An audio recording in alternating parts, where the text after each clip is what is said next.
Tourism cancer. Sustainable tourism.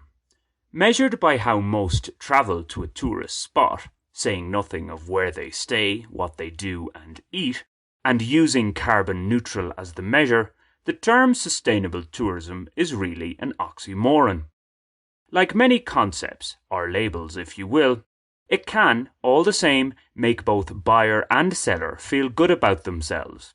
Oh, this is sustainable. We're actually boosting biodiversity. Sorry, but simply by your very existence as another human being, you're most likely a net negative for the planet. It's similar to those e-scooter users who seem to think that this mode of transport is particularly green, thus they're doing wonders for the environment. Try walking or using a standard push bike, guys. Indeed, if we all had to use our own energy to get to where we want to go, then we would be closer to something more sustainable in carbon footprint terms in any case. How we fuel our bodies would also play its part, of course. Tourism as we know it would effectively cease to exist in such a scenario, as would many other industries. This may please some Save the Planet activists, although they might just realise that the way the world currently operates gives them many comforts without which life becomes quite a struggle.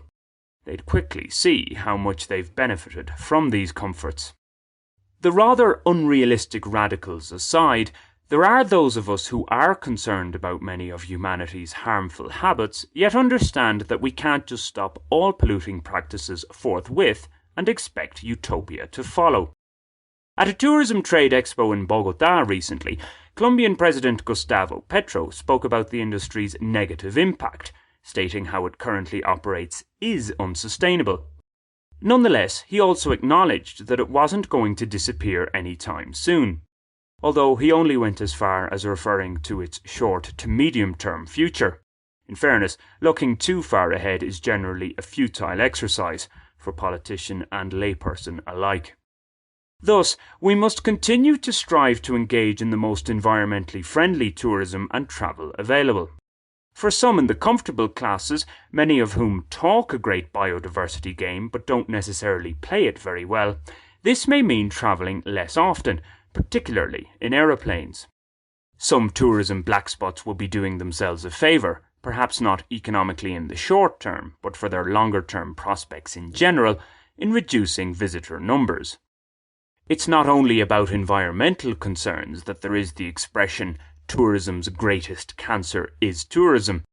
I don't know too many people who enjoy going to places that are constantly crowded with visitors.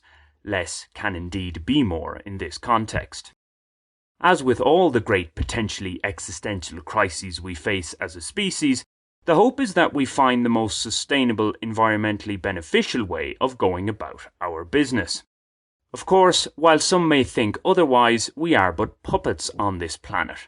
We shall succumb to it and the universe at large, not the other way around. Be that as it may, we can at least try to be less self-absorbed as we expend the energy that makes up our current physical form.